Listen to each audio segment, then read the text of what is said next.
नमस्कार दोस्तों, मैं रमेश कुमार झा आज आप लोग के सामने हिंदी के कुछ प्रश्नों को लेकर उपस्थित हुआ हूं। जी हां, हिंदी ज्ञान परीक्षा यह वीडियो एक और जहां आपके हिंदी से संबंधित ज्ञान को बढ़ाएगा, हिंदी से संबंधित प्रश्नों को पूछ करके जानकारी प्राप्त करके आपके ज्ञान को जहां बढ़ाएगा, वही दूसरी ओर यह आपको प्रतियोगी परीक्षाओं के लिए भी तैयारी करवाएगा। इस वीडियो में उन प्रश्नों का समावेश है जो अक्सर प्रतियोगी परीक्षाओं में पूछे जाते हैं। आपका ज़्यादा समय न लेते हुए चलते हैं सीधे वीडियो की ओर। इसमें जो प्रश्न पूछे गए हैं इसका उत्तर आप दें। जिन प्रश्नों की जानकारी आपको नहीं होगी, इस वीडियो के माध्यम से आपको जानकारी प्राप्त हो जाएगी। पहला प्रश्न है, आधुनिक आर्य भाषाओं का विकास किस भाषा से हुआ है? आधुनिक आर्य भाषाओं का विकास किस भाषा से हुआ है?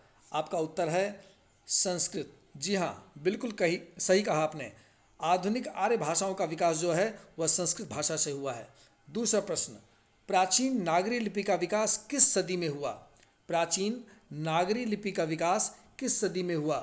आपका उत्तर होगा 8वीं सदी में। बिल्कुल सही उत्तर है, 8वीं सदी में प्राचीन नागरी लिपि का विकास हुआ। तीसरा प्रश्न है, तमिल तथा तेलुगु भाषाएं किस भाषा परिवार से है? तमिल तथा तेलुगु भाषाएं किस भाषा परिवार से है? यह तमिल तथा तेलुगु भाषाएं द्रविड़ भाषा परिवार से है। हिंदी भाषा किस लिपि में लिखी जाती है? यह बिल्कुल आसान प्रश्न है, लेकिन आपको इसकी जानकारी भी होनी चाहिए। यदि पता नहीं है तो जानकारी होनी चाहिए। हिंदी भाषा किस लिपि में लिखी जाती है? तो हिंदी भाषा जो है वह देवनागरी लिपि में लिखी जाती है। इसके बाद वाला जो प्रश्न है वह नागरी लिपि का विकास जो है किस लिपि से हुआ? नागरी लिपि का विकास किस लिपि से हुआ है? तो नागरी लिपि का विकास जो है वह कुटिल लिपि से हुआ है। कुटिल, ध्यान दीजिएगा, कुटिल लिपि से नागरी लिपि का विकास हुआ है। भाषा का प्रयोग कितने प्रकार से किया जाता है? छोटी क्लास में पढ़ाए जाते हैं। इन प्रश्नों को जो है छोटी क्लास में पूछा जाता है, लेकिन बड़ी क्लास में पूछा भी जाता है। भाषा का प्रयोग कितने प्रकार से किया जाता है? तो भाषा का प्रयोग 2 प्रकार से किया जाता है। आपका उत्तर बिल्कुल सही था। चलते हैं, देवनागरी लिपि का विकास किस लिपि से हुआ? देवनागरी लिपि का जो विकास हुआ है वह किस लिपि से हुआ है? तो देवनागरी लिपि का विकास ब्राह्मी लिपि से हुआ है। देवनागरी लिपि का विकास ब्राह्मी लिपि से हुआ है। इस प्रश्न को ध्यान रखिएगा, बहुत ही इंपॉर्टेंट प्रश्न है ये। देवनागरी लिपि का विकास किस लिपि से हुआ है? तो देवनागरी लिपि का विकास जो है ब्राह्मी लिपि से हुआ है। उसके बाद मराठी तथा कोंकणी भाषा किस लिपि में लिखी जाती है? मराठी तथा कोंकणी भाषा किस लिपि में लिखी जाती है? तो मराठी तथा कोंकणी भाषा को भी देवनागरी लिपि में ही लिखी जाती है। जिस प्रकार से हिंदी भाषा को देवनागरी लिपि में लिखी जाती है, उसी प्रकार से मराठी तथा कोंकणी भाषा को भी देवनागरी लिपि में ही लिखी जाती है। उर्दू भाषा की लिपि क्या है? उर्दू भाषा की लिपि क्या है? तो उर्दू भाषा की जो लिपि है वह फारसी है। उर्दू भाषा की लिपि फारसी है। अंग्रेजी भाषा की लिपि क्या है? अंग्रेजी भाषा की लिपि जो है वह रोमन है। सही कहा आपने, अंग्रेजी भाषा की लिपि रोमन है। गुरुमुखी लिपि का विकास किस लिपि से हुआ? गुरुमुखी लिपि का विकास किस लिपि से हुआ? आपका उत्तर भी बिल्कुल सही है, देवनागरी लिपि से। गुरुमुखी लिपि का विकास देवनागरी लिपि से ही हुआ है। इसके बाद वाला प्रश्न है आपके सामने जो रखा गया है वह यह है कि हिंदी भाषा को किस भाषा परिवार में रखा गया है? हिंदी भाषा को किस भाषा परिवार में रखा गया है? आपका उत्तर होगा हिंदी भाषा को भारोपीय भाषा परिवार में रखा गया है। हिंदी भाषा को भारोपीय भाषा परिवार में रखा गया है। इसके बाद कुछ रचना की तरफ चलते हैं। रचनाएं किस कवि की रचनाएं हैं, किस लेखक की रचना है, इसके बारे में आपसे पूछते हैं। पद्मावत किस कवि की रचना है? पद्मावत बहुत ही इंपॉर्टेंट प्रश्न है। पद्मावत किस कवि की रचना है? आपका उत्तर मलिक मोहम्मद जायसी। बिल्कुल सही है, जायसी जी ने पद्मावत की रचना की है। प्रेम वाटिका किस कवि की रचना है? प्रेम वाटिका किस कवि की रचना है? तो यह रचना है रसखान जी की। रसखान मुस्लिम कवि हुए हैं और कृष्ण के भक्त माने जाते हैं। तो प्रेम वाटिका जो है रसखान जी की रचना है। सूरसागर किस कवि की रचना है? सूरसागर बहुत ही आसान प्रश्न है, लेकिन प्रतियोगी परीक्षाओं में अक्सर पूछे जाते हैं। सूरसागर किस कवि की रचना है? सूरसागर जो है सूरदास जी की रचना है। सूरसागर सूरदास जी की रचना है। सतसई किसकी रचना है? आपको पता बिल्कुल होगा कि सतसई बिहारी जी की रचना है। सतसई बिहारी की रचना है। इसके बाद वाला जो प्रश्न है फिर से दोहरा दिया गया उसी को, सूरसागर किस भाषा में रचित है? नहीं, दोहराया नहीं गया है। सूरसागर किस भाषा में रचित है? भाषा की बात की गई है यहाँ पर। सूरसागर की भाषा कौन सी है? जो रचना की गई है वह किस भाषा से संबंधित है? तो सूरसागर जो है ब्रज भाषा से संबंधित है। आपको पता होना चाहिए कि सूरदास जी की जो ज़्यादातर रचनाएं हैं वह सब की सब जो है ब्रज भाषा में है। एक दो जो अन्य रचनाएं हैं वही सिर्फ अवधि में है, नहीं तो सारी की सारी रचनाएं ब्रज भाषा में ही है। पदावली किसकी रचना है? तो पदावली जो है यह विद्यापति की रचना है। इसे मैथिल कोकिल भी कहा जाता है। विद्यापति जो है मैथिली भाषा में इनकी और अवहट जो है यह इसमें इनकी बहुत सारी रचनाएं हैं। पदावली किसकी रचना है?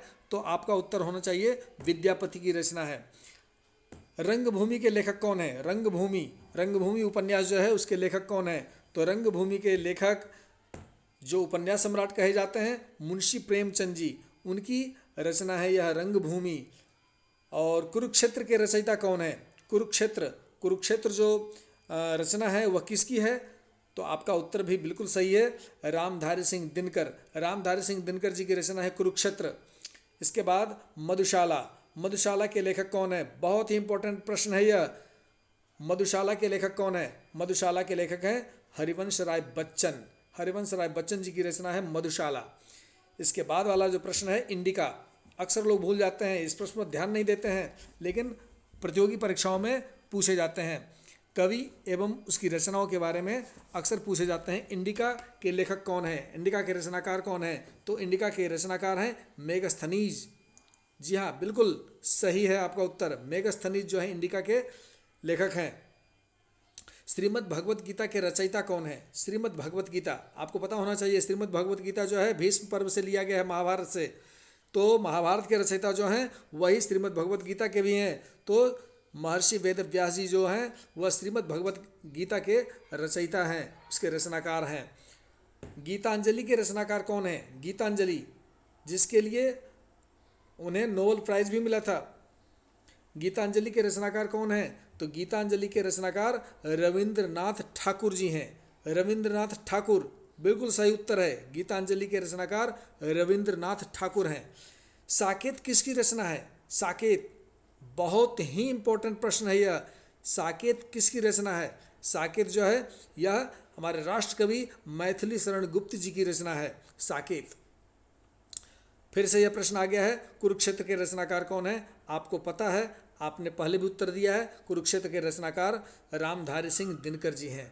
इसके बाद चलते हैं, साखी के रचनाकार कौन है? साखी के रचनाकार, साखी प्रसिद्ध साखियाँ आप जानते होंगे, साखी आपने पढ़ी भी होगी। तो साखी के रचनाकार कौन है? तो कबीरदास जी साखी के रचनाकार हैं। इसके बाद वाला जो प्रश्न है, अनामिका के रचनाकार कौन है? अनामिका बहुत अनुपम कृति है एक कवि की, वो कवि हैं आपके सामने प्रस्तुत हो रहे हैं सूर्यकांत त्रिपाठी निराला। बिल्कुल सही है, सूर्यकांत त्रिपाठी निराला जी की रचना है अनामिका। कुकुरमुत्ता, ये सब उनकी अनुपम कृति है। आगे चलते हैं, द्वितीय सोपान में आपका स्वागत है। द्वितीय सोपान में आपसे जो प्रश्न पूछा जाएगा कुछ रोचक है। इसमें कुछ जो वाक्य दिए जाएंगे, उन वाक्य के भीतर में दो लोकोक्तियां मिली रहेंगी। अलग अलग लोकोक्तियों को मिलाकर एक लोकोक्ति बनाई गई है। इस लोकोक्ति के अंदर में आपको पता करना है कि वो कौन कौन सी दो लोकोक्तियां हैं। जैसे बंदर क्या जाने आंगन टेढ़ा, यह जो लिखा हुआ है बंदर क्या जाने आंगन टेढ़ा, तो इसमें आपको पता है कि बंदर क्या जाने अदरक का स्वाद और नाच न जाने आंगन टेढ़ा, इन दो मुहावरों का समावेश इसमें है। तो चलते हैं, प्रश्न है, अब पछताए होत क्या जब मांगे मिले न भीख। अब पछताए होत क्या जब मांगे मिले न भीख। आपका उत्तर होगा, अब पछताए होत क्या जब चिड़िया चुग गई खेत और बिन मांगे मोती मिले, मांगे मिले न भीख। अगली लोकोक्ति है, अक्ल बड़ी छलकत जाए। दो इसमें लोकोक्तियां हैं, अक्ल बड़ी छलकत जाए। आपको देखना है कि इसमें कौन कौन सी दो लोकोक्तियां हैं। अक्ल बड़ी या भैंस और अधजल गगरी छलकत जाए, बिल्कुल सही उत्तर है आपका। अधजल गगरी छलकत जाए और अक्ल बड़ी या भैंस, ये दो मिलकर के उन वाक्य का निर्माण हुआ था। आगे देखते हैं, अंधेर नगरी कान्हा राजा, ये तो आप सबको पता है। अंधेर नगरी कान्हा राजा में दो अलग अलग कौन कौन सी लोकोक्तियां हैं, अंधेर नगरी चौपट राजा और अंधों में कान्हा राजा। ये इन दो लोकोक्तियों का समावेश इस ऊपर वाली पंक्ति में है, अंधेर नगरी कान्हा राजा में। देखते हैं, ऊंची दुकान आटा गीला, ऊंची दुकान आटा गीला, ऊंची दुकान फीका पकवान, और दूसरी लोकोक्ति है कंगाली में आटा गीला। एक मछली मछली को खाती है, एक मछली मछली को खाती है। अब ये देखिए इसका क्या उत्तर है, एक मछली पूरे तालाब को गंदा करती है, और दूसरी लोकोक्ति जो इसमें है वह है बड़ी मछली छोटी मछली को खाती है। एक मछली पूरे तालाब को गंदा करती है और दूसरी लोकोक्ति जो है बड़ी मछली छोटी मछली को खाती है। देखते हैं, हंस जाने खग जाने हंस की चाल, खग जाने हंस की चाल। इसमें दो लोकोक्तियां जो मिली हुई हैं वह इस प्रकार से है कि खग जाने खग ही की भाषा, खग जाने खग ही की भाषा, और कौवा चला हंस की चाल, कौवा चला हंस की चाल। इन दो लोकोक्तियों को मिला करके ऊपर वाली पंक्ति लिखी गई है। देखिए इसमें क्या है, मन चंगा तो थाली में छेद करना, मन चंगा तो थाली में छेद करना। देखते हैं इनमें दो लोकोक्तियां कौन कौन सी हैं। पहली लोकोक्ति है मन चंगा तो कठौती में गंगा, और दूसरी लोकोक्ति है जिस थाली में खाना उसी में छेद करना। बिल्कुल सही उत्तर है आपका। जिस थाली में खाना कुत्ता खाए, जिस थाली में खाना कुत्ता खाए। इसमें देखते हैं दो कौन कौन सी लोकोक्तियां हैं, जिस थाली में खाना उसी में छेद करना, और दूसरी लोकोक्ति है अंधी पीसे कुत्ता खाए। जिस थाली में खाना उसी में छेद करना, और दूसरी लोकोक्ति है अंधी पीसे कुत्ता खाए। इसके बाद आपका स्वागत है तीसरे सोपान में। तीसरे सोपान में, तृतीय सोपान में है, और इसमें अलंकार से संबंधित प्रश्नों को पूछा गया है। क्षमा करें, इसमें आपको ठीक से दिखाई नहीं देता होगा क्योंकि ये पीपीटी जो मैंने बनाई है, तो पीपीटी में तृतीय का कुछ और लिखा गया, सोपान का सापान हो गया है, लेकिन आप इसे तृतीय सोपान पढ़ेंगे। इसमें अलंकार के बारे में बताया गया है, अलंकार से संबंधित प्रश्नों का समावेश किया गया है। बहुत ही इंपॉर्टेंट प्रश्नों का समावेश है इसमें, आप इस पर ध्यान दें। चारुचंद्र की चंचल किरणें खेल रही थी जलथल में, चारुचंद्र की चंचल किरणें खेल रही थी जलथल में। इसमें कौन सा अलंकार है, आपने जरूर पढ़ी होगी कि चारुचंद्र की चंचल किरणें खेल रही थी जलथल में। यह जो है इसमें अनुप्रास अलंकार है। च वर्ण की पुनरावृत्ति बार बार हो रही है, इसीलिए इसमें अनुप्रास अलंकार हुआ। इसके बाद जो है प्रश्न, इसमें है काली घटा का घमंड घटा। इसमें कौन सा अलंकार है, काली घटा का घमंड घटा। तो इसमें इसका उत्तर है काली घटा का घमंड घटा में यमक अलंकार है, क्योंकि यमक का अर्थ होता है जुड़वा, और इसमें एक ही शब्द दो बार आए हैं और दोनों के अलग अलग अर्थ हैं। घटा शब्द की पुनरावृत्ति हुई है और इस कारण से यहाँ पे यमक अलंकार हुआ। इसके बाद चलते हैं, लिखा हुआ है सुवर्ण को ढूंढत फिरे कवि व्यभिचारी चोर। इसमें कौन सा अलंकार है, बहुत ही इंपॉर्टेंट। इसमें जो पंक्तियां जो ली गई हैं, जिस अलंकार के बारे में जो दिया गया, बहुत ही फेमस है, अक्सर परीक्षाओं में पूछे जाते हैं। सुवर्ण को ढूंढत फिरे कवि व्यभिचारी चोर, इसमें कौन सा अलंकार है। तो सुवर्ण को ढूंढत फिरे कवि व्यभिचारी चोर में श्लेष अलंकार है। श्लेष का अर्थ होता है चिपकना। एक ही शब्द में जब कई अर्थ चिपके हुए होते हैं तो वहाँ पर श्लेष अलंकार होता है। सुवर्ण शब्द जो है इसमें तीन तीन अर्थ चिपका हुआ है। इसमें स्वर्ण, सुंदर वर्ण और सुंदर शब्द का वर्णन है इसमें, इसीलिए इसमें सुवर्ण शब्द में कई तीन अर्थ चिपके हुए हैं, इसीलिए यह श्लेष अलंकार यहाँ पर होगा। आगे चलते हैं, मैया मैं तो चंद्र खिलौना लैहों में कौन सा अलंकार है। मैया मैं तो चंद्र खिलौना लैहों में अलंकार कौन सा है। तो इसमें अलंकार है रूपक अलंकार। बिल्कुल सही उत्तर है, रूपक अलंकार इसीलिए हुआ क्योंकि यहाँ पे चंद्र खिलौना जो शब्द है, चंद्रमा रूपी खिलौना जो है, इसमें रूपी शब्द भी है और इसमें रूपक अलंकार हो रहा है, क्योंकि